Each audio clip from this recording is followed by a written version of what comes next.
और बोला करते उसने, वो बहुत कीमती होती थी। अब ये लालची संत और उनके शिष्य, एक संत के पास 500 शिष्य थे, 500 के 500 लूले लंगड़े भी ले लिए कि सारे की एक एक दौड़ मिलेगी और 5,000 रुपये एक टाइम पर मिलेंगी, सारी मैं रखूंगा, फिर इन्हें बेच कर ठाट कर अपना मेरे पास आएंगे। वह लूले लंगड़े बीमार शमार मरीज जितने भी वो थे वो शिष्य सारे आंक लिए। तो कहते हैं 64 लाख वो व्यक्ति ना, वहां पर 18 लाख व्यक्ति इकट्ठे हो गए और परमात्मा अपनी झोपड़ी में विराजमान है। सुबह रविदास जी महाराज जो कबीर साहब के ज्यादातर संग रहते थे, रविदास जी बाहर घूमने के लिए, सुबह निपटने के लिए बाहर निकले तो देखा दुनिया, जहां तक देखा मनुष्य मनुष्य नजर आ रहे। रविदास जी ने पूछा भी तुम कैसे आए हो महापुरुषों? और रविदास जी से पहले काशी के लोगों ने औरों ने भी बहुत पूछ लिया था। तो वो संत जन जो आमंत्रित किए हुए आए हुए थे वो कहने लगे, काशी के लोगों तुम कौन सी दुनिया में रहते हो, तुम्हें पता नहीं और हम इतनी दूर से चलकर आ गए हैं कि कबीर यहाँ भंडारा कर रहा है। कबीर भंडारा कर रहा है? रविदास जी ने पूछा कौन कबीर? वो कहते हैं जुलाहा कबीर, कबीर पुत्र नीरू। और देखो हमारे पास चिट्ठी गई है। रविदास जी ने पूछा कोई तुम्हारे पास पत्र है? कहा देखो ये पत्र गई, हम वैसे नहीं आते किसी के बिना बुलाए। रविदास जी तो वापस आ गए, आके कबीर साहब की झोपड़ी में पहुंचे कि सतगुरु आज तो काशी त्यागनी पड़ेगी अपन को, आज तो हद होगी। कबीर साहब ने कहा क्या बात होगी ऋषि? आज जो संत जी बैठो, क्या बात होगी भक्त? कि भगवान आपके नाम के झूठे पत्र लिखे हुए नकम्या ने, और ना जाने कितनी दुनिया आ रही है। ये भगवान जहां तक देखो इंसान सबके पास चिट्ठियां हैं और कहते हैं कबीर साहब भंडारा करेंगे। परमात्मा ने कहा रविदास आजा बैठ जा और कुंडी ले ला, आप बाहर नहीं निकलेंगे और भाई आज का दिन पूरा कर लूं, रात में मैं अपने बच्चों को और अपने माता पिता को लेकर यहाँ से निकल जाऊंगा। ये यही चाहते हैं कि मैं यहाँ से चला जाऊं, भाई आज के बाद मैं यहाँ नहीं रहूंगा, ये तो पीछे पड़ दिए। रविदास जी बैठ जाओ भगत जनाब। रविदास जी बैठ गए, कुंडी ला ली अंदर की।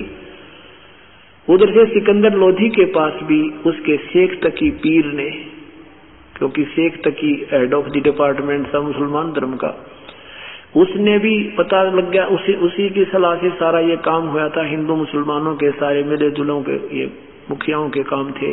तो सिकंदर लोधी के नाम भी चिट्ठी लिख रखी थी कि आप भी आइएगा, कबीर साहब भंडारा कर रहे हैं। अब गुरुदेव भंडारा कर रहे हैं तो शिष्य ने तो आना ही था। सिकंदर लोधी बोला हम अवश्य चलेंगे।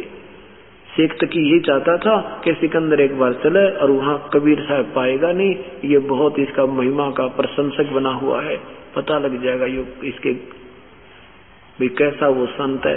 क्योंकि शेख तकी ईर्ष्या करते थे और कबीर साहब को नीचा दिखाने के ही दाव में रहते थे। सिकंदर लोधी जी सैकड़ों सैनिकों को साथ लेकर अंगरक्षकों को हाथी पर बैठकर काशी पहुंच गया निश्चित दिन को सुबह सुबह। वहां देखा कि वहां पूछा भी कोई यहाँ, वहां क्या देखा परमात्मा ने क्या किया, कबीर साहब वहां बैठे हैं और रविदास जी भी बैठे हैं, सारा परिवार अपना काम लग रहा अंदर बैठे हैं।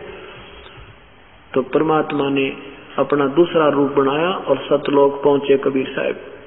और वहां से 9 लाख बैलों के ऊपर, जैसे ये थैले डाल के गधा के ऊपर घोड़ों के ऊपर रखते थे, ऐसे पहले बैलों के ऊपर ट्रांसपोर्टेशन हुआ करता, बंजारे होते थे।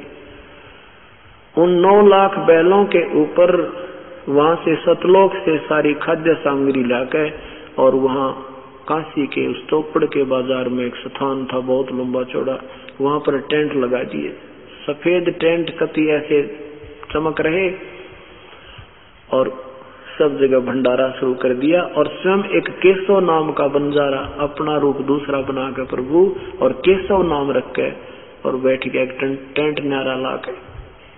सिकंदर लोधी ने पूछा भाई ये भंडारा चल रहा है, गुरुदेव कहाँ पर हैं, कबीर साहब कहाँ हैं, कबीर प्रभु कहाँ पर हैं? अब खाने वाले कहने लगे हमने तो पता नहीं कबीर कहाँ है, लेकिन यहाँ की व्यवस्था ये व्यक्ति कर रहा है जो इस टेंट में बैठा है। अब सिकंदर लोधी उस केशव के पास पहुंचे, प्रभु के दूसरे रूप के पास। सिकंदर जी ने पूछा कि आप कौन हो, भगवान क्यों नहीं आए यहाँ पर, कहाँ है वो, कबीर साहब कहाँ पर है? तो केशव रूप में केशव बंजारे ने कहा कि मैं सिकंदर लोधी ने पूछा कि आपका क्या नाता है प्रभु से? सिकंदर केशव ने कहा, केशव रूप में जो बंजारा बनकर आए थे, कि कबीर साहब मेरे पगड़ी बदलियार हैं और मेरे पास एक पत्र गया था, उनका संदेशा पहुंचा था कि एक छोटा सा भंडारा है, कुछ सामान लेते आइएगा। मैं अपने दोस्त के इस भंडारे में सामान लेकर आया हूँ और ये सब व्यवस्था मैं ही कर रहा हूँ, उन्हीं के आदेश था।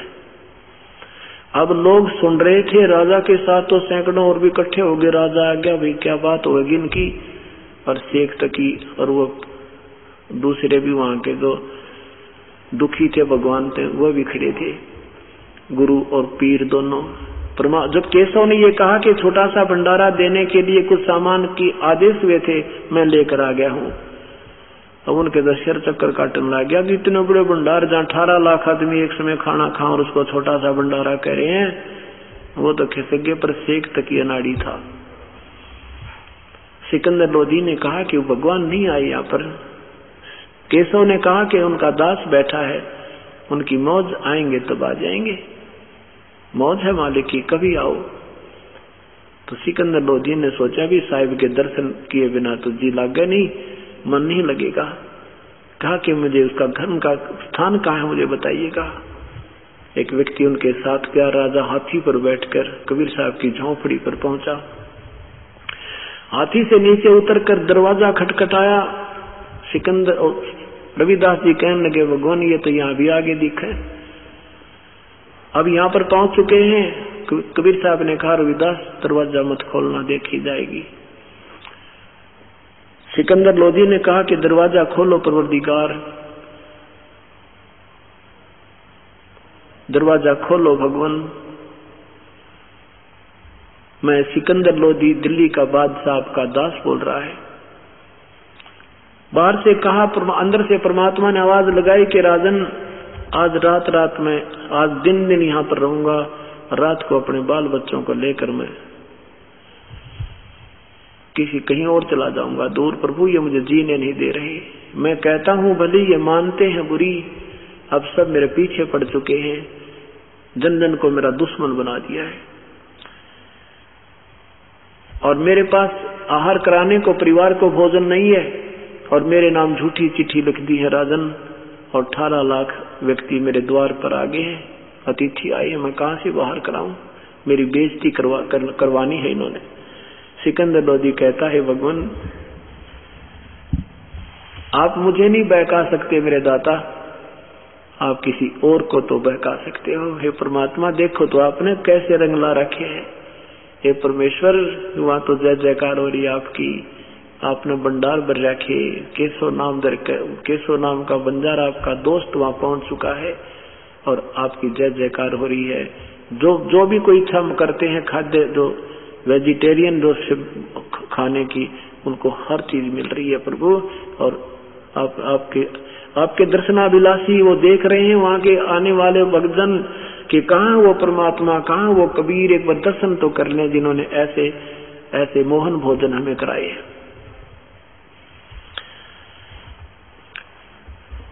सिकंदर लोधी ने कहा कि मुझे एक बार दर्शन तो दे दो मालिक, मैं आपके दर्शन कर लूं। तब परमात्मा ने कहा, रविदास खोल दे दरवाजा।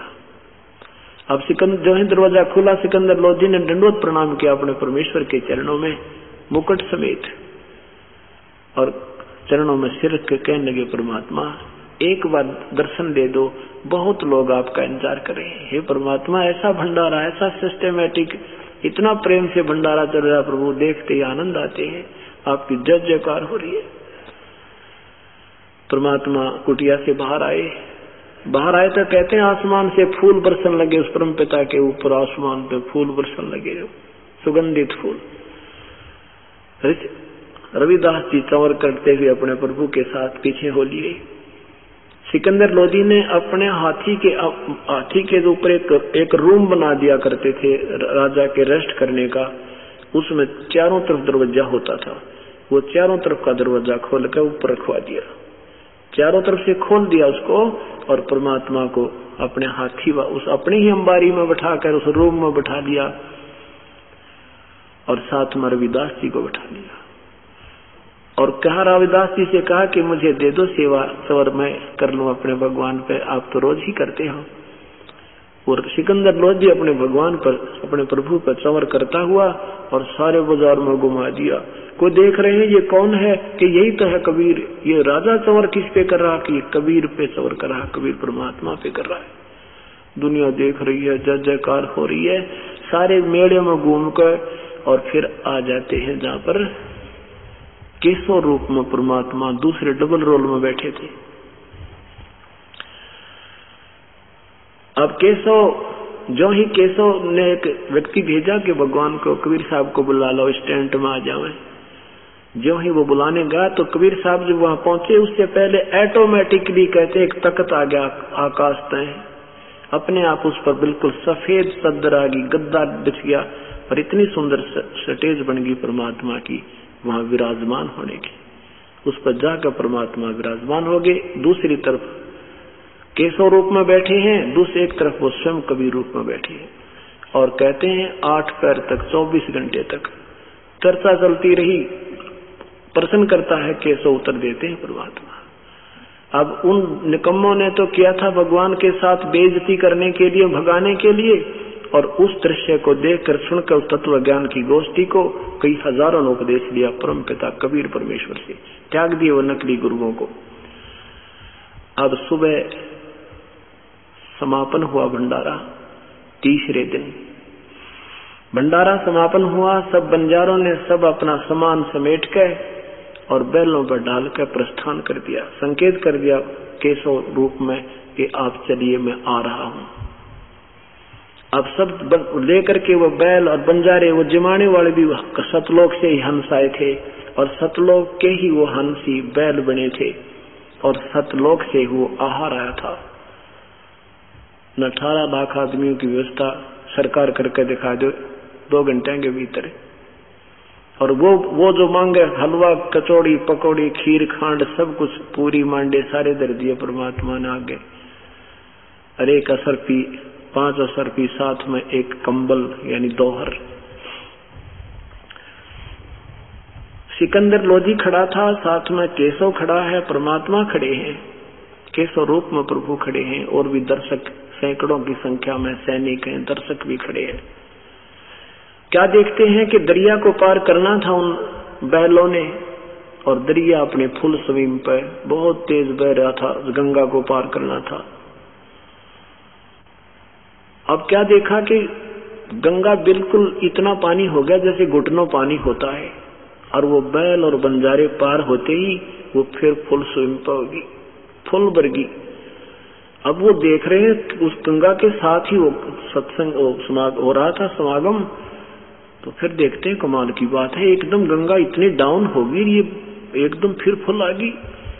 इस पर तो विशेष ध्यान नहीं दिया। फिर देखा भी वो बंजारे गए, केशव से कहा सिकंदर ने कि वो तो बहुत दूर चले गए होंगे आपके बंजारे, आप दूरी बहुत हो जाएगी, आपने जाना नहीं। तो उसने देखा कि कहाँ चले गए, देखा तो कहीं बंजारे ना बैल कुछ भी दिखाई ना दिया। नहीं तो 18 लाख बैल चले, 9 लाख बैल का लाइन लग जाए तो 4 किलोमीटर में पूरी ना होए, और बहुत दूर तक दिखाई दिया करते हैं। 2 मिनट के बाद ना बंजारे दिखे ना बैल दिखे। और केशव कहता मुझे दूर नहीं होती, मुझे देर नहीं होती। वहां से केशव रूप कबीर परमात्मा में समा गया, वहां अकेले कबीर परमेश्वर रह गए। बोलो सतगुरुदेव की जय। अब शेख तकी क्या कहता है वो निकम्मी आत्मा। सिकंदर लोधी ने कहा कि देख शेख तकी, आपने देखे भंडारे मेरे गुरुजी के। शेख तकी कहता है ऐसे भंडारे हम 100 कर दें। हाँ, ये क्या भंडारा दिया, तो महोत्सा किया उसने। महोत्सा कहते हैं जो मजबूरी में किसी के कहने से, जैसे कोई बूढ़ा मर जाए उसका काज कूज करया करें, मजबूरी ही हो जाए, उसमें कपड़ा मंगाया करें, एक अंगोछा लाइए सा पतला सा, उसमें पार पार दिखे, ऐसा सामान घटिया पटिया सा लाकर रखा करें। मजबूरी ही में जो करते हैं वो महोत्सव होता है। और जौनार यज्ञ होती है जो खुशी में की जाती है, कोई पुत्र हो जाए या कोई सब विशेष खुशी हो जाती है, उसमें यज्ञ जौनार करते हैं, खुले हाथ से खर्चा करते हैं। तो परमात्मा आदरणीय गरीबदास साहब जी कहते हैं, उस परमेश्वर की उस भंडारे को देख करके पुण्य आत्मा, बड़े लोग, महान आत्मा तो कह रही थी भाई कति जौनार कर दिया, यानी जो मांगे वही दे रहे थे, ऐसा भंडारा नहीं देखा। और शेख दकी जैसे निकम्मी आत्मा ओछे, वो कहते हैं क्या किया इसने, महोत्सा सा किया है, ऐसे मैं 100 कर दूं। तो आदरणीय गरीबदास साहब कहते हैं, कोई कहे जग जौनार कही है, कोई कहे जग जौनार करी, कोई कहे महोत्सा, और बड़े बड़ाई करते हैं भाई गाड़ी का डोथा। महान आत्मा ही बड़ाई कर सकते हैं, और ईर्ष्यालु ओछी आत्माएं तो हमेशा गाली ही काटा करते हैं। जब उसने ये शब्द कहा ना कि इसे सैकड़ों कर दूं, मैं क्या जाना जाने क्या कर दूं, इसने क्या किया, महोत्सा किया है, कहते हैं उसकी जुबान बंद होगी, गूंगा हो गया। शेख तकी की जुबान नहीं उठी, उसके बाद वो कति गूंगा हो गया, बहरा हो गया, काना सुनाई नहीं दे रहा। अब परमात्मा कहते हैं ऐसा जुल्म कहाँ रखा, ये दगत जमी आसमान। परमेश्वर ने कुछ नहीं कहा उसको, लेकिन अपने कर्म इतने बिगाड़ दिए जिसका उसको प्रतिफल वहां मिल गया। तो यहाँ परमात्मा कहते हैं, साईं इतना दीजिए जिसमें कुटुंब समावे, हम भी भूखे ना रहें, अतिथि न भूख हो जावे। अब परमात्मा के अतिथि 18 लाख आए थे, 18 लाख अतिथि थे, और घर में आटा नहीं था शाम का। अब वो अतिथि 18 लाख 3 दिन तक छुका दिए उस परम पिता ने। परमात्मा कहते तुम ऐसे रहनी करके देखो, मेरे ऊपर विश्वास करो और आने दो। कहते कल्पे कारण कौन है, कर सेवा निकाम, सेवा में पूजा निष्काम, मत मांगे रोज भगवान ते तू, आन दे समय मैं दूंगा तुझे। कहते कल्पे कारण कौन है, कर सेवा निकाम, और मन इच्छा फल देऊंगा जब पड़े मेरे ते काम। अब वहां काम परमात्मा का रोल था।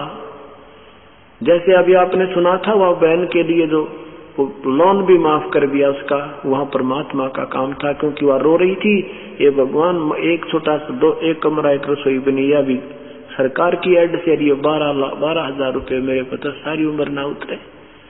और 2 साल 3 साल उसने नाम लिए, 2-2.5 साल नाम लिए बेचारी ने। तो वहां धनी अपन का विश्वास ऐसा टूट था उस लड़की का, क्योंकि शुरू से वो ऐसे ढंग से लगी। तो ऐसे ही परमात्मा कहते हैं कल्पे कारण कौन है, कर सेवा निकाम, तो कर निष्काम भाव से, यानी बगैर इच्छा के तू भक्ति करता रहे, और फल मन इच्छा फल दूंगा जो पड़े मेरे ते काम। जब ईश्वर से काम पड़ेगा, कहते हो आन दे वो रोल मेरा, तुम उससे पहले ही हाहाकार मचा बैठते हो, उस टाइम को आने दो, मुझे सब ऑपरेशन का पता है, कौन सा कैसे करना होता है। इस प्रकार पुण्यात्माओं, आप इन कथाओं से सीमित मत रहना, विश्वास करके देखना अपने परम पिता पे, आपका बेड़ा पार होगा और आपका पूर्ण उद्धार होगा। बोलो सतगुरुदेव। अब जैसे हम आया है बंजारा केसो आया है, काशी लाया माल अपारा केसो आया है। 9 लाख बॉडी भरी बिसंबर, 9 लाख बॉडी भरी बिसंबर, दिया कबीर भंडारा केसो आया है। ये इसी के संदर्भ में है कि वो परमात्मा केसो रूप बनाकर स्वयं ही आए थे, और 9 लाख बॉडी बैल सामान लाद कर लाए थे, और अपनी महिमा अपने आप ही दास बने थे। और ऐसे भगत रूप में कहते मैं भगत की ऐसे रक्षा करता हूँ, ऐसे मदद करता हूँ, मैं ऐसे अपने बच्चे के साथ रहता हूँ। तो तुम इतना विश्वास रखो, और जो मैं दे रहा हूँ उसमें उस पर तुम प्रसन्न रहो, उसी पे तुम जो है ना राजी रहो कि मैं जो कर रहा हूँ वो तुम्हारे लिए सही कर रहा हूँ, और कभी कोई ऐसी आंट अड़ास आओगी, फिर देखिए मेरे हाथ, आप खड़े खड़े देखते रह जाओगे, भगवान यू होया तो होया कैसे मेरे मालिक, स्वप्न में नहीं सोच सकते, वो काम आपका कर देगा। इसलिए परमात्मा की ओट लिया करते हैं कि हमारे ऊपर आने वाली आपत्तियां हल्की होकर टल जाए। अब आपको प्रभु मिल गया है, रास्ता मिल गया, पर ये वो समय कितना आएगा आपको ये विश्वास हो जाए कि कबीर परमात्मा है, उसके बाद आपकी भक्ति रूपी गाड़ी शुरू होगी। जिस दिन आपको ये विश्वास हो जाएगा कि सचमुच ये कबीर परमात्मा है, ये पूर्ण ब्रह्म है, और फिर ये मंत्र ये आपको रोज लाभ दिया करेंगे, ऐसे आपका 101 पीढ़ी का उद्धार ईब होगा। बोलो सतगुरुदेव।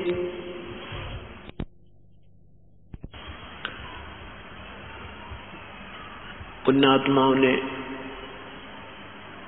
कल शाम के सत्संग में सुना था कि परमात्मा कौन है, कैसा है, वो कैसे मदद करता है अपने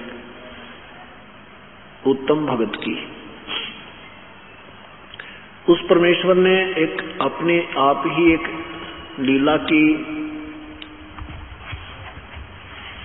हमें ये दृढ़ विश्वास कराने के लिए, यदि आप मेरे की तरह अपनी पूरी श्रद्धा परमात्मा के अंदर लगाओगे तो जैसे 18 लाख व्यक्तियों का 3 दिन तक आहार करा दिया परमेश्वर ने,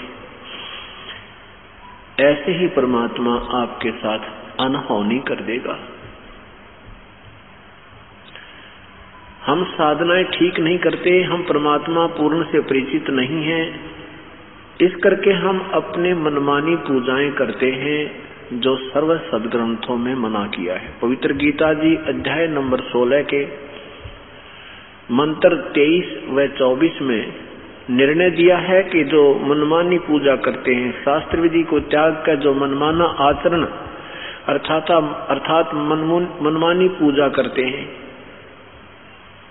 उनको न तो कोई सुख प्राप्त होता है, न ही कोई सिद्धि होती है, और न ही उनका कोई परम गति होती है। इसलिए अर्जुन, भक्ति मार्ग में जो करने योग्य कर्म हैं और जो त्यागने योग्य हैं, उनके लिए शास्त्र ही प्रमाण है, उन्हीं से निष्कर्ष आप निकालिए, उन्हीं के आधार पर साधना कीजिए। तो वो ज्ञान परमेश्वर ने स्वयं ही आकर बताया है, वही स्वयं ही तत्वदर्शी संत बनते हैं, सदगुरु जिसे कहते हैं,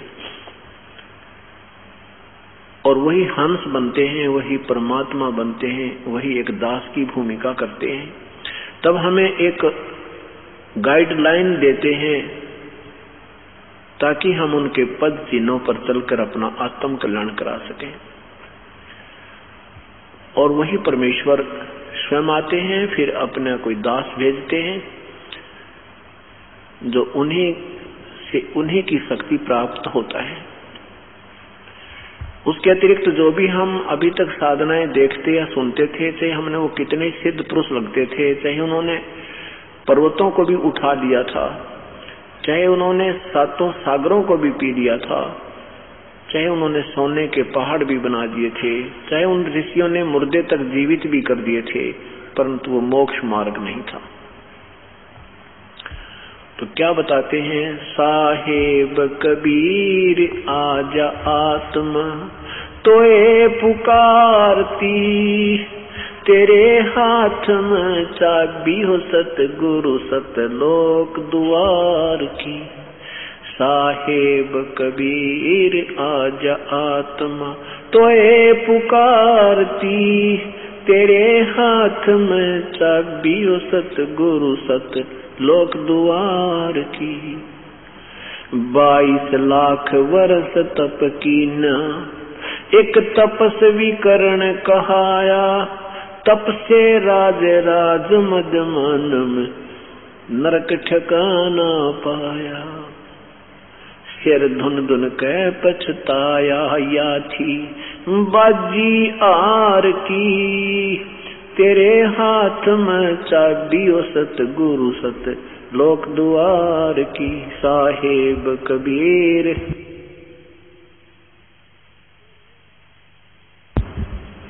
तेरे हाथ में चाबी हो सतगुरु सतलोक द्वार की। योग विधि से सुख देव ऋषि तीनों लोक फिर आवे, उड़ा फिर पक्षी की तरिया नहीं मोक्ष द्वारा पावे।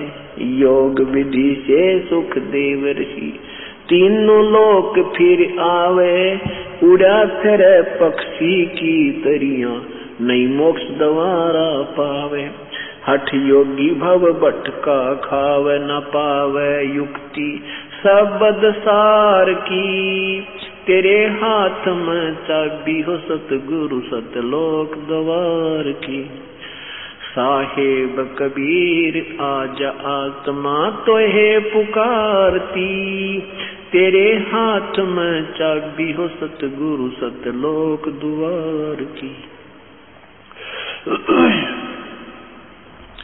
5 वक्त नमाज गुजारे, 5 वक्त नमाज गुजारे, करें श्याम को खूना, बिना बंदगी बोक बनेंगे रहे जूनम जूनम। 5 वक्त तो नमाज करें, फिर करें श्याम को खूना, बिना बंदगी बोक बनेंगे रहे जूनम जूना। खरदे ही धर अपला तो नव मिट्टी डोवे कुमार की। तेरे हाथ में चाबी हो सतगुरु सतलोक द्वार की। साहेब कबीर आजा आत्मा तोए पुकारती, तेरे हाथ में चाबी हो सतगुरु सतलोक द्वार की। वेद पुराण शास्त्र पढ़ते, कथा करें चतला के, गीता जी का सार सुनावे ये मीठी बात बना के। वेद पुराण शास्त्र पढ़ते, कथा कहें चतला के, गीता जी का सार सुनावे मीठी बात बना के। महाभारत रामायण समझा के, कथा करें उस काल करतार की। तेरे हाथ में चाबी हो सतगुरु सतलोक द्वार की। साहेब कबीर आजा आत्मा तोए पुकारती, तेरे हाथ में चाबी हो सतगुरु सतलोक द्वार की। तीर्थ व्रत साधना करते, आशा चारों धाम की। कोट यज्ञ अश्वमेघ कर न जाने, महिमा सत्य नाम की।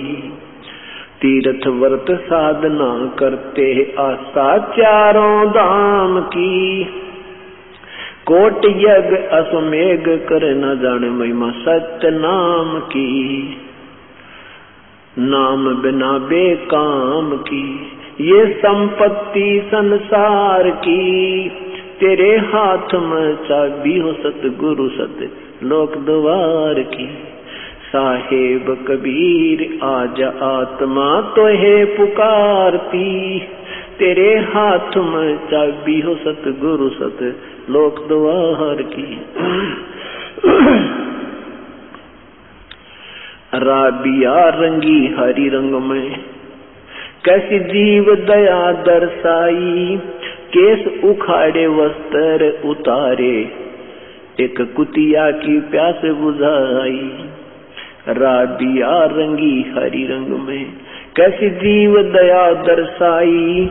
केस उखाड़े वस्त्र उतारे, एक कुतिया की प्यास बुझाई। मंजिल 3 मक्का ले आई, वह थी प्यासी दीदार की।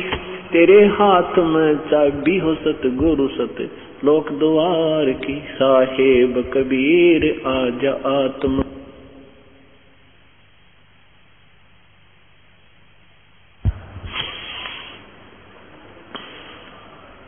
राबिया से वही बंसुरी, फिर गण का ख्याल बनाया। गणका से फिर वही कमाली, तेरा शरणा पाया। राबिया से वही बंसुरी, फिर वैसा ख्याल बनाया। गणका से फिर वही कमाली, तेरा शरणा पाया। शरण आपकी में आनंद आया। थी प्यासी दीदार की, तेरे हाथ में चाबी हो सतगुरु सत लोक द्वार की। साहिब कबीर आज आत्मा तो है पुकारती, तेरे हाथ में चाबी हो सतगुरु सत लोक द्वार की। शेख फरीद ने वर्ष 12 तप किया अति भारी, रक्त मांस और चाम सुखाया, न हुई अलख से यारी।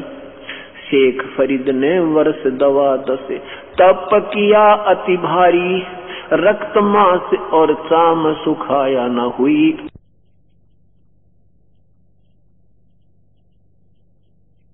हाथ में चाबी हो सतगुरु सतलोक द्वार की। साहेब कबीर आज आत्मा तो है पुकारती, तेरे हाथ में चाबी हो सतगुरु सत लोक द्वार की। गोरखनाथ रिद्धि सिद्धि में फूल्या नहीं समावे, मुर्दे तक को जीवित कर कयो काल भक्ति दरड़ावे। गोरखनाथ रिद्धि सिद्धि में फूल्या नहीं समावे, मुर्दे तक को जीवित करके काल भक्ति दरड़ावे। रामपाल सतगुरु की शरणा पावे, डोरी मकर तार की, तेरे हाथ में चाबी हो सतगुरु सतलोक द्वार की। साहेब कबीर आज आत्मा तो है पुकारती, तेरे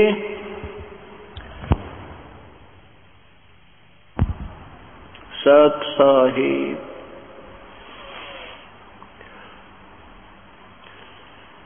परमेश्वर ने स्वयं आकर के अपनी महिमा बताई, अपने सचखंड सतलोक के विषय में स्वयं ही जानकारी दी। उस परमेश्वर की वाणी को न समझकर हमने उन संस्कृत के ज्ञाताओं के ऊपर विश्वास ज्यादा किया, क्योंकि हम उन्हें वेदों और सदग्रंथों के ज्ञाता मान रहे थे, जिस कारण से उन्होंने परमेश्वर कबीर साहेब व अन्य संत महापुरुष जो परमेश्वर के संपर्क में आए थे, उन्होंने फिर आंखों देखा विवरण जो अपनी अमृतवाणी में किया था, इन संस्कृत के जानने वालों ने उन वाणी को रिजेक्ट करवा दिया। वो क्या कहते रहे कि ये तो अशिक्षित थे ये संत, इनको अक्षर ज्ञान नहीं था, इसलिए ये विद्वान नहीं, और विद्वान बिना ज्ञान नहीं हो सकता। उनकी ऐसी थ्योरी थी ऋषियों और महर्षियों की। इन संतों ने हमें परमेश्वर ने, कबीर परमेश्वर ने, और साथ में जो उनके संपर्क में उनका साक्षात्कार जिन महापुरुषों ने हुआ, उन्होंने ये बताया है कि अक्षर ज्ञान, भाषा का जो ज्ञान है वो एक अलग चीज है, और आत्म ये तत्व ज्ञान कोई और चीज है। जैसे भाषा का कार्य होता है अपने विचारों को दूसरे तक पहुंचा देवे। अब जैसे कोई संस्कृत जानता है, वो संस्कृत का विद्वान है, उसको इंग्लिश नहीं आती है तो इंग्लिश का विद्वान वो नहीं है, अर्थात वो फिर भी ज्ञानी नहीं है। और किसी को इंग्लिश आती है तो उसको फिर मराठी नहीं आती है, किसी को मराठी आती है तो उसको पंजाबी नहीं आती है, किसी को पंजाबी आती है तो हिंदी भाषा नहीं आती है। तो परमात्मा का कहने का तात्पर्य यह है कि जो तत्व ज्ञान है वो किसी भी लैंग्वेज में, किसी भी भाषा में हमें मिल जाए। बात उससे बनेगी उस परमेश्वर के विषय में, वो कैसा है, कौन है, कैसे उसकी प्राप्ति होती है। ये तत्व ज्ञान, ये सार ज्ञान, ये वास्तविक ज्ञान हमें किसी भी भाषा में मिल जाए, वहीं से प्राप्त करने में हमारा हित होता है। जैसे एक बहुत ही सुंदर मटका गढ़ा रखा है, ऊपर बहुत सुंदर चित्रकारी की हुई है, और उसमें जल है नहीं, उसके साथ में दूसरा घड़ा रखा है, वो पुराना सा घड़ा नजर आ रहा है, और उसमें शीतल जल भरा हुआ है। तो हमने उस शीतल जल चाहिए, ना कि उस घड़े की सुंदरता नहीं देखनी है। क्या कहते हैं जैसे कुंभ कुमारे का ऊपर चित्र अनूप, वस्तु उसमें है नहीं तो जैसे जल बिन कूप। जैसे सुंदर चित्रकारी किया हुआ घड़ा, उसमें पानी है नहीं तो यूजलेस, वो किसी काम का नहीं। अरे वो पुराना सा घड़ा, सिंपल सा साधारण से घड़े में जल मिल गया, जान बची। इसी प्रकार उन महापुरुषों की अमर वाणी सदग्रंथ जो उन्होंने अपनी आंखों देखा एफिडेविट दिया है, वो साधारण सी भाषा नजर आती थी, पर इसमें वो अमृत भरा हुआ है। और जिसने ये पता लग गया कि, और जो इस ऊपर की चित्रकारी को देखकर उसमें उलझे रहे, वो महर्षि कहलाते हुए भी अविद्वान थे। आपके समक्ष महर्षि दानंद जी के विषय में इस दास ने जो निष्कर्ष निकाल के समाचार पत्रों में सीडीज के माध्यम से समाज तक पहुंचाया है, बुद्धिजीवी समाज ने सब उठाकर देखे हैं, वो प्रमाण मिलाए हैं। तो आज कोई ये नहीं कह सकता कि महर्षि जिन्होंने वो सदग्रंथ देख लिए, उसके द्वारा रचा हुआ सच्चा प्रकाश देख लिया, इस दृष्टिकोण से पढ़ लिया, तो ये नहीं कह सकता महर्षि दानंद विद्वान था। उससे तो बालक भी अच्छा 10 वर्ष का। महर्षि दानंद ने लिखा है कि सूर्य पर आदमी रहते हैं, वहां बाग बगीचे भी हैं। तो क्या वो विद्वान हो सकता है जो ऐसे आग के गोले पर भी और मनुष्य बता रहा है? कहने का भाव ये है कि उन महापुरुषों को न तो कोई आत्मज्ञान था, न को परमात्मा प्राप्ति थी, और न ही उनको कोई अक्षर ज्ञान था। केवल एक संस्कृत के एक भाषा का विद्वान होने मात्र से परमात्मा का ज्ञान नहीं हो जाता। ऐसे ही अब सभी पंथों और इन महापुरुषों के विषय में इनके द्वारा रची हुई सब पुस्तकों को दास ने अध्ययन किया, फिर उन महापुरुषों की अमर वाणी से मिलाया जिन्होंने परमात्मा पाया, और फिर सदग्रंथों में मिलाया, तो इनके पास खख नहीं। इनके पास खख नहीं है। ये सब अपना जीवन भी व्यर्थ कर रहे हैं और साथ में भोली आत्माओं को भी पीछे लगा लिया। क्योंकि आप स्टूडेंट हैं, आप विद्यार्थी हैं, और विद्यार्थी को टीचर जो बताता है, विद्यार्थी उसमें आनाकानी नहीं करता। अध्यापक ने जो बताया बच्चा उसी की रट लगा देता है, क्योंकि वो उसको अपना गुरु मानता है। और अध्यापक वही होता है जो सिलेबस पढ़ाए। सिलेबस के अंदर से जो हमें ज्ञान देता है वही टीचर अच्छा होता है। और सिलेबस से बाहर कोई नावल कथा सुनाता है तो वो टीचर ठीक नहीं, वो शिक्षक ठीक नहीं। अभी तक ब्रह्मा विष्णु महेश के विषय में पवित्र हिंदू समाज में ये ज्ञान एक लोक वेद चला रखा था कि ब्रह्मा विष्णु महेश अजरो अमर है, ये सर्वेस्वा हैं, इनके कोई माता पिता नहीं है, ये सभी ब्रह्मांडों के मालिक हैं। अब इन्हीं की हिस्ट्री सीट में, इन्हीं की जीवन चरित्रों में लिखा है कि ये तो नासवान है। विष्णु पुराण में विष्णु जी के विषय में, शिव पुराण में शिव जी और के विषय में, देवी भागवत महापुराण में इन ब्रह्मा विष्णु महेश के विषय में बिल्कुल निर्णायक ज्ञान है। ये स्वयं कहते हैं हम अविनाशी नहीं है, हमारा तो जन्म मृत्यु होता है, हम सर्वेश्वर नहीं है। ब्रह्मा को पता नहीं मैं कहां से उत्पन्न हो गया, मैं तो कमल के फूल पर बैठा था, मुझे नहीं मालूम बेटा नारद मैं इस कहां से उत्पन्न हूं। विष्णु जी कहता हूं ये शेष सैया पर बेहोश पड़े थे। ऐसे हम तीनों को फिर इकट्ठा किया, इस दुर्गा ने आकाश में घुमाया, वहां एक विष्णु और मिला, एक शिव और था, एक ब्रह्मा और था। तो अभी तक जिससे भी हम बात करते हैं कि ब्रह्मा विष्णु महेश के माता पिता कौन है, तो वो कहता है तेरा दिमाग खराब हो गया क्या, ये तो अजरो अमर है, ये तो सर्वशक्तिमान है, ये तो सर्वेश्वर है। वो कहां से रट लगा रखी उन्होंने। अब इन महापुरुषों के विषय में इन पुराणों का ही सहारा लेकर के ज्ञान प्रचार विद्वानों ने किया कि विष्णु पुराण विष्णु जी की महिमा है, शिव पुराण में शिव जी की महिमा है, दुर्गा पुराण में दुर्गा जी की महिमा है। और उनमें क्या लिखा है ये समाज तक नहीं पहुंच सका। अब ये सामने आ रहा तो एक बार तो धक्का सा लग रहा है, लेकिन अब शिक्षित समाज है, अपने सदग्रंथों को तुरंत देख लेता है और देख करके फिर दांतों तले उंगली दबाता है, हे भगवान ये तो ज्यों का तो लिखा है, हमें तो लोक वेद सुनाया गया था, दंत कथा सुनाई गई थी, मन घड़त कहानियां सुनाई गई थी। इसी प्रकार जब तक हमें स्वयं ज्ञान नहीं होगा, ये संत अपना न्योय डोला बनाए रखेंगे, ये ऐसे ही चक्कर कटाते रहेंगे। इनको स्वयं ज्ञान है नहीं, ये प्रभुता के भूखे हैं और दुनिया को गुमराह करके दोषी हो रहे हैं। इनको महापाप लगेगा। अब कोई व्यक्ति जा रहा है, उसको दिशा कोई गलत बता दे, उसके रास्ते से गुमराह कर दे, तो उस जैसा पापी कोई नहीं होता। इस अनमोल जीवन को बर्बाद कर किया जा रहा है। हम अपने सदग्रंथों के अनुसार साधना करेंगे और अधिकारी संत से उपदेश लेकर चलेंगे तो जीव सफल होगा, नहीं तो आपका ये जीवन व्यर्थ हो जाएगा। दास को कोई शौक नहीं था। यदि ये मार्ग इन संतों के पास होता तो दास बिल्कुल शर्म में दर्द नहीं करता और ना ही किसी के विषय में कोई टिप्पणी करता।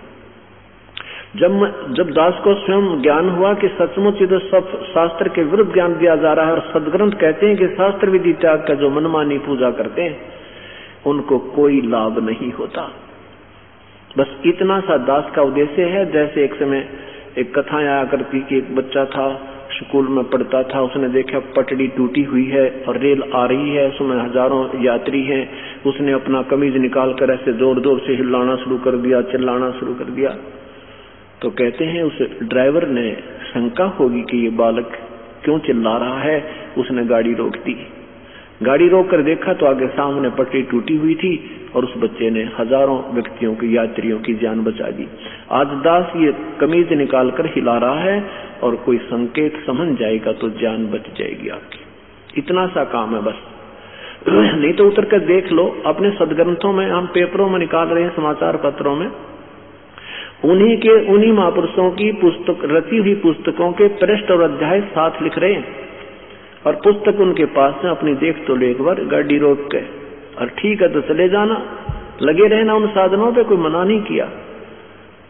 इस प्रकार दास का प्रयत्न देखो परमात्मा कब सफल करेगा। ये होगा क्योंकि पहले तो अपने पूर्व जैसे शिक्षित थे, ये गुरु लोग आपस में लड़ा मारते थे हमें, वो झूठ बोलता है, अपने मजहब के बारे में ऐसे बोलता है। अब अपने मजहबों के इतिहासों में ऐसा ही लिखा जैसा दास बोलता है, इसलिए सबको स्वीकार्य हो रहा है। तो क्या बताते हैं, सतगुरु गुरु बिन काहू न पाया ज्ञाना, ज्यों थो था उस छड़े किसाना, गुरु बिन वेद पढ़े सो प्राणी, समझे न सार रहे अज्ञानी। संत के बिना, सदगुरु के बिना कोई भी सदग्रंथों को नहीं समझा सकता। जिसमें पुण्यात्माओं आपको ये पूर्ण ज्ञान हो जाएगा तो आपको पृथ्वी पर कोई संत आज के दिन दिखाई नहीं देगा, क्योंकि अब हम बालक हैं, हमारी बुद्धि अभी इतनी तैयार नहीं है भक्ति मार्ग में। तो हमने ये सभी संत नजर आते हैं, जिसने लाल पीले कपड़े पहन लिए, दाढ़ी बढ़ा ली, बाल रखा लिए या मुंड मुड़ा लिया, तिलक लगा लिया, माला पहन ली, कोई डोंग करके गांव के गोरा बैठ गया, दूना ला लिया, या इसने चार बातें सीख ली, मीठी मीठी बात कथा सुनानी सीख ली। हमने सारे संत नजर आते हैं, क्योंकि हमारे पास उनको तोलने का, उनको नापने का कोई आधार नहीं है। जिस समय हमारे पास सदग्रंथों का ज्ञान आधार हमारे पास होगा, फिर उस ISI मार्ग से हम उस फीते से नापेंगे इनको, ये सारे कति व्यर्थ पाओगे आपको। और उसी लिए आपको इस सदग्रंथ से परिचित करना चाहता है ये दास, सदग्रंथों के ज्ञान से परिचित कराना चाहता है, ताकि तुम स्वयं निर्णय कर सको। एक समय की बात है, दो सेठ थे, उस छोटे भाई की मृत्यु होगी और छोटे भाई के 2 पुत्र थे। उनकी मम्मी ने कहा कि बेटा तुम्हारा पिता सिर पर रहा नहीं, तुम बालक हो, 17-18 साल की आयु तुम्हारी है, आप अपने ताऊजी के साथ व्यवसाय में पार्टनरशिप कर लो और बेटा उनके साथ काम सीख कर फिर अपना काम न्यारा कर लियो, अभी तुम सफल नहीं हो पाओगे। और मेरे पास ये लाल रखे पुत्र, ये लाल ले जाओ, पैसा मेरे पास नहीं है, आपके ताऊजी से कहो कि इस पैसे को, इस लालों को गिरवी रख के और हमारा हिस्सा कर दे। दोनों बच्चे माँ के द्वारा दिए हुए लालों को लेकर के छुपा करके और कहाँ पहुंचे? ताऊ जी के पास। और कहा, ताऊ जी हमारी माँ ने ऐसे ऐसे कहा है, हमारे पिताजी रहे नहीं, हम अभी बालक हैं, 16 और 18 साल की आयु के, और हमारे पास पैसा नहीं है ताऊ जी। मेरी माँ ने ये लाल दिए हैं, मेरे पिताजी के समय के रखे हुए, इनको आप गिरवी रख लो और जब हमारा पैसा हो जाएगा हमारे पास, हम इनको छुड़वा देंगे। अब उस सेठ ने बड़े, उनके ताऊ जी ने देखकर उन लालों को वापस ही उस पोटली में बांध कर उन बच्चों से दे दिया, बेटा ये तो ले जाओ, रखा हो वापस, ऐसी कोई बात नहीं, और फिर कभी आवश्यकता पड़ेगी तो मैं इन लालों को मंगवा लूंगा, अभी मेरी उधार बहुत चलती है, आ जाओ बेटा मेरे साथ, तुम हिस्सा कर लो। तो उन्होंने अपनी माँ से आके कहा, माँ ताऊ जी ने ऐसे ऐसे कहा है। माँ ने कहा, बेटा लाओ मुझे दे दो वापस, और जब भी तुम्हें चाहिए सुरक्षित मिलेंगे, कभी ले लेना, ये लाल मैं चौकस रखूंगी। अब वो ताऊ जी उन दोनों बच्चों को दूसरे शहरों में ले गया, वहां से सामान खरीदा, सौदा किया, उन बच्चों के हाथों से उन लालों की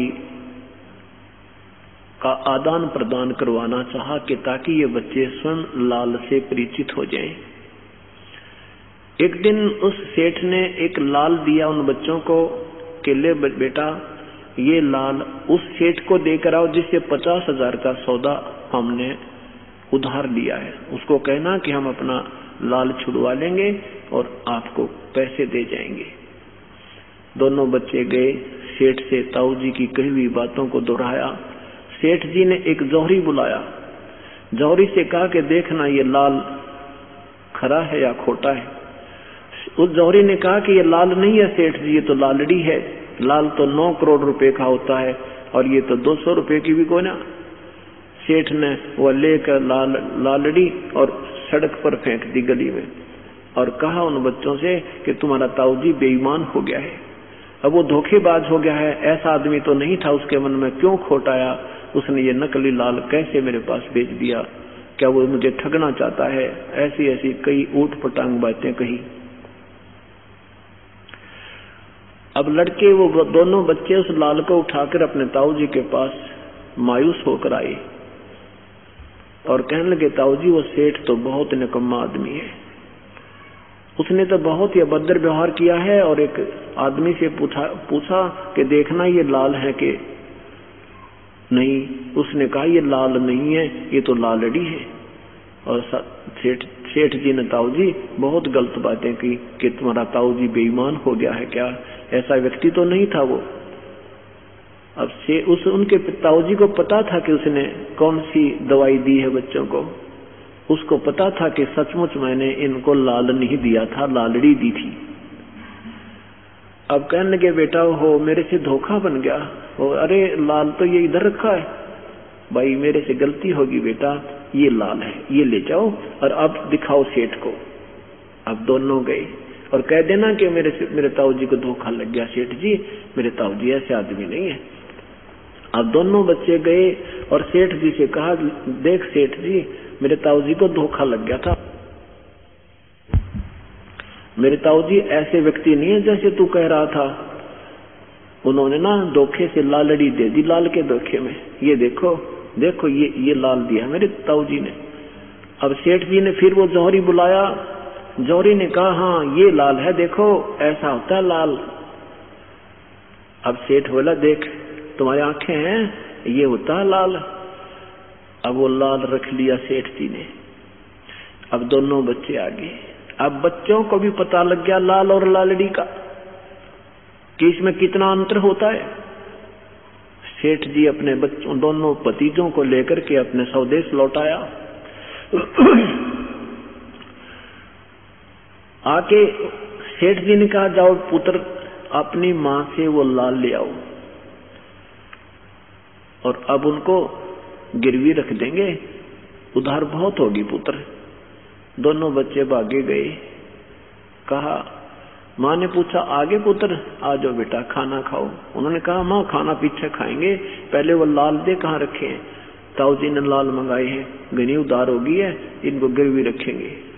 माँ ने कहा ले बेटा तुम्हारे लिए रखे थे, ले जाओ। वो नो की नो पोटली पकड़ा दी बच्चों ने वही देख लिया कि देखते नहीं ये लाल है कि लालड़ी। क्या देखा उसमें, वो लाल नहीं था एक भी, वह 2-3 जो डले रखे थे वह सारे लालड़ी थी। अब उन बच्चों ने वही पटक दिए माँ के सामने और कहा माँ तो भी बहुत बोली है, ये तो लाल नहीं है लालड़ी है माँ, ये तो लालड़ी है, ये तो 200 रुपए की भी नहीं है और लाल तो 9 करोड़ रुपए का होता है। अब माता जी कहने लगी बेटा मुझे तो मालूम नहीं, तेरे पिताजी के समय के रखे थे, मैंने सोचा लाल ही होंगे। अब दोनों बच्चे ताऊ जी के पास आए और उस सेठ को पता था कि ये बच्चे आप पे पहचान लेंगे, मुझे कहना ना पड़ेगा। अब दोनों बच्चों ने आकर कहा ताऊ जी मेरी माँ है ना वह बिल्कुल सीधी सादी सी है, उसको बेचारी को पता है नहीं लाल और कैसे होते हैं, लालड़ी कैसे होते हैं। ताऊ जी वो लाल नहीं थे, वो तो लालड़ी है सारी की सारी। अब सेठ जी ने कहा बेटा ये उस दिन भी लालड़ी थी जिस दिन तुम मेरे पास लेकर आए थे, और उस दिन अगर मैं कह देता ये लाल नहीं है, तेरी माँ भी नहीं कहती कि मेरे सिर पर धनी नहीं रहा, हमारा कोई है नहीं आगे पीछे, इसलिए हम हमारे लालों को भी लालड़ी बताने लगे। शुक्र है बेटा तुम स्वयं फैसला कर लिया। तो अब ये दास ये चाहता है कि ऐसा ज्ञान देऊं समाज को कि ये आप स्वयं निर्णय कर लो, लाल और लालड़ी का, सत्य और असत्य ज्ञान का आप स्वयं निर्णय कर सकें। इसलिए दास ने 2-3 पुस्तकें बनाई हैं, जो बुद्धिजीवी होगा उन दोनों को पढ़ने के बाद स्वयं निर्णय कर लेगा। और जिन्होंने अनाड़ीपना करना है वो तो भगवानों के साथ भी ऐसे ही खसते रहे थे, उनका तो इलाज परमात्मा ही करेगा। तो इस प्रकार जब हम इस तत्व ज्ञान से परिचित हो जाएंगे फिर हमें ब्रह्मा जी भी डगमग नहीं कर सकते। आज इस दास का 10 वर्ष का बच्चा जिसने 2 वर्ष नाम लिए होकर सत्संग सुन रहा है, इन सब विद्वानों को फेल कर देगा 2 मिनट में। ऐसा ये ज्ञान है, क्योंकि ये ज्ञान वो है जो सदग्रंथों में हमारा पहले ही प्रमाणित था, और उन महापुरुषों ने जिन्होंने परमात्मा साक्षात्कार हुआ है उनकी अमर वाणी में भी ज्यों का त्यों लिखा है। लेकिन इसको हम समझ नहीं सके क्योंकि हमने गुरुओं के भरोसे छोड़ रखा था कि ये डिसीजन पढ़ रहे हैं सदग्रंथों को, ये हमें उसमें से सरलार्थ करके सीधी भाषा में हमारी लैंग्वेज में सुना रहे हैं, हम इतना हिम्मत नहीं है कि उन सदग्रंथों को समझ सकें। सदग्रंथों को वही समझ सकता है जिस पर परमेश्वर की कृपा होती है। तो परमेश्वर ने इस दास के ऊपर कृपा की है, नहीं तो दास पहले हनुमान पुजारी था, श्री कृष्ण जी से अतिरिक्त किसी शक्ति को नहीं मानता था, मंगलवार का व्रत रखता था, जन्माष्टमी का व्रत रखता था, गीता जी का नित्य पाठ किया करता। और जिसमें ये तत्व ज्ञान से परिचित हुआ तो वो बुरे नहीं लगते, उनकी सतिथि का ज्ञान हो गया। ब्रह्मा विष्णु में ही समय बुरे नहीं लगते, लेकिन उनकी सतिथि से हम परिचित हो गए। आज पूरा भक्त समाज वर्तमान में अपने सदग्रंथों से परिचित न होने के कारण किस स्थिति में है। जैसे आज से 60 साल पहले हिंदुस्तान में अशिक्षितता थी।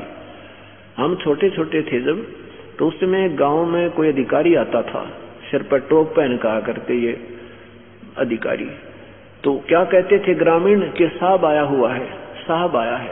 और उनको ये नहीं मालूम था ये साहब है कौन सी सतिथि का, ना उनको ये पता था ये कौन सा साहब है, ये तहसीलदार साहब है, पटवारी साहब है, कोई कानूगो साहब है, या ये कोई एसडीएम साहब है, या कोई किसी नहर महकमे के आते थे, उनको ये नहीं मालूम था ये किस लेवल का साहब है, ये जेई साहब है, एसडीओ साहब है, कोई एक्शन साहब है, साहब आ जाता।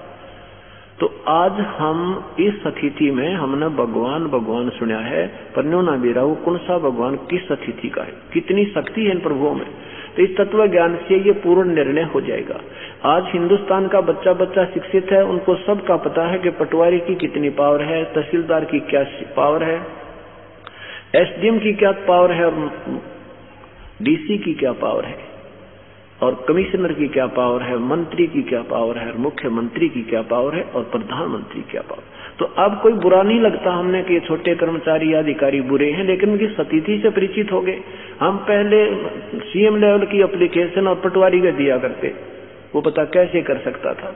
तो आज हम जो भगवान से अपरिचित होने से, तत्व ज्ञान से अपरिचित होने से, हमने राम राम सुना है, हमने अल्लाह गॉड रब तो सुना है, पर न्यू ना बिरा वो रब है कौन सा जिससे हमारा सारा काम सरे? तो वो पूर्ण ब्रह्म है, सत्पुरुष है। इसके साथ साथ इस तत्व ज्ञान में अब आपको बताया जाएगा कि 22 लाख वर्ष तप किया, एक तपस्वी करण कहाया, तप से राज मदमानम, फिर नरक ठिकाना पाया। ये नियम है, तप से राज मदमानम, जन्म तीसरे शुक्र समानम, तपेश्वरी सो नरकेश्वरी, नरकेश्वरी तपेश्वरी सो राजेश्वरी, राजेश्वरी सो नरकेश्वरी। एक कर्ण नाम का एक साधक था, 22 लाख वर्ष तप किया। उसने सोचा तेरे जैसा तपस्वी ना कोई हुआ और ना हो सकता है।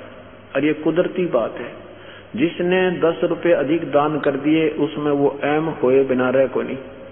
जिसने 2 घंटे ज्यादा भजन कर लिया वो न सोचेगा तेरे जैसा साधक नहीं। परमात्मा कहते हैं इस लफड़े में नहीं पड़े, अपना कल्याण करो, भक्ति करो, जितना करते हो आपके लिए है। शास्त्र अनुकूल करते हो तो लाभदायक है, शास्त्र अनुकूल विरुद्ध करते हो तो व्यर्थ है। तो इसी प्रकार उसने मान लिया कि तेरे जैसा कोई तपस्वी नहीं हुआ। तो उसका जब समय आया तो उसको पारखत लेकर के विमान में बैठा कर चले। उसके मन का भ्रम तोड़ने के लिए उन पारखतों ने वहां रोक दिया विमान एक स्थान पर जाकर, और कहा तपस्वी जी ये एक बहुत बड़ी शिला है, बहुत लंबी चौड़ी, उसके चारों तरफ एक गैलरी बना रखी। ऐसे कहा कि इसमें एक परिक्रमा देकर आओ इस शिला की, और फिर आगे चला जाएगा, ये नियम है। अब उसके घूमने लगा, देखा उसके ऐसे 18 करोड़ ऐसे ऐसे कर्ण तपस्वी, इससे भी बड़े बड़े तपस्वी अपना नाम लिख लिख कर गए थे कि मैंने इतने लाख वर्ष तप किया। और कहा तुम भी लिखाना अपना इसमें एक नाम कि इतने वर्ष तप किया। तब उसने तौबा बोली, हो मेरे से तो ऐसे ऐसे जादुल तपस्वी हो लिए, मैं तो कह रहा था मेरे जैसा कोई तपस्वी नहीं। फिर वहां जाकर धर्मराज ने कहा भाई था इतना तूने तप किया है, इतने वर्ष तेरा राज्य बना। राज्य भोग कर वापस गया तो कहा अब तू गधा बन। वो कहता है मुझे गधा क्यों बनाया जा रहा है? नादान सत्भक्ति करने भेजा था, वो भक्ति की नहीं, ये शास्त्र विरुद्ध साधना के डले डोलिए। तो जा अपना नरक में पड़, उस नरक में जाके। तो ऐसे कहने का तात्पर्य है कि हमें शास्त्र विरुद्ध साधना करने का शौक गणा चढ़ गया। शास्त्र अनुकूल साधना बिल्कुल सिंपल ही है, बिल्कुल सिंपल है। इतनी आसान है कि इसमें आपने होठ और जीभ भी हिलानी को ना, पर ये करने न दिल ना करे। वो कहते 2.5 घंटा बैठ जा, 2.5 घंटा नो कति को लूसा दरिया जाएगा, अल्लाह न टले। और भक्ति करना वो सिमरन अब दिया आपको, अब करके देखो कितना कर पाओगे इस सतनाम के जाप को। मन कभी इधर भागेगा कभी इधर भागेगा, जैसे इसका कोई बिजली गिर गई है। और उस पर उल्टा काम कितना करवा ले, खड़ा होगा तब कर ले 12 साल तक, उल्टा सिर करके कर लेगा। कावड़ लेने की खातर फदड़ फदड़ वहां पहुंच जाएगा, पैरा में छाले पड़ जाएंगे, कति नहीं उल्टा हटे। और बिल्कुल साधारण सा नाम है, नाम उठत नाम बैठत नाम सोवत जागवे, नाम खाते नाम पीते नाम से ती लागवे। जिन भी महापुरुषों ने परमात्मा पाया उन्होंने हठ योग नहीं बताया, ना कान बंद करके ना आंखें बंद करके इन अनहद में नहीं उलझाया। उन्होंने अपने कार्य भी किए, बच्चों का पालन पोषण भी किया, अपनी खेती की, किसी ने जूते बनाए, किसी ने नौकरी की, और भक्ति भी की और मुक्ति पाए। ये 3 शास्त्र संतों ने हमें डले डुआने की आदत घेर दी। फिर क्या बताते हैं कि योग विधि से सुखदेव ऋषि तीनों लोक फिरावे, उड़ा फिरे पक्षी की तरिया नहीं मोक्ष द्वारा पावे। और ऐसा हठ योगी भी फिर भव भटका खावे, यानी यही जन्म मरण के चक्कर में रह जाता है, ना पावे युक्ति सबद सार की। सुखदेव नाम के एक महापुरुष हुए, उनके अंदर पूर्व जन्म की कमाई से इतनी सिद्धि थी कि आकाश में उड़ जाता था, तीनों लोकों में घूम आता था, पृथ्वी पर पाताल लोक स्वर्ग लोक में पहुंच जाता था। एक दिन विष्णु लोक में पहुंच गया, वहां पार्षदों ने उसको अंदर जाने से मना कर दिया, किस लिए कि तेरा गुरु कोई नहीं है। तब भगवान विष्णु से संपर्क हुआ, भगवान विष्णु ने कहा कि सुखदेव, बिना गुरु के प्राणी का कीर्तन ठिकाना नहीं, और पूरे गुरु से बात बनेगी, ऐसे नहीं कोई वैसे कोई पत्थर गुरु मान लिया या वैसे कोई नकली गुरु बना लिया। पूर्ण संत से नाम लीजिए, राजा जनक से उपदेश लीजिए, वो आज के दिन पृथ्वी पर हमारे लेवल के 1 नंबर के गुरु है। सुखदेव जी ने राजा जनक से उपदेश लिया, फिर दोबारा सत साधना की तो स्वर्ग तक जाने का भी तभी वो अधिकारी हुआ। अब क्या बताते हैं, 5 वक्त तो नमाज करें, फिर करें शाम को खूना, और बिना बंदगी बोक बनेंगे, रहें जुन्नम जुन्ना। नमाज करना, नमाज नित नियम करना, जैसे पवित्र गीता जी की अमर वाणी का नित पाठ करना, 1 अध्याय या आधा अध्याय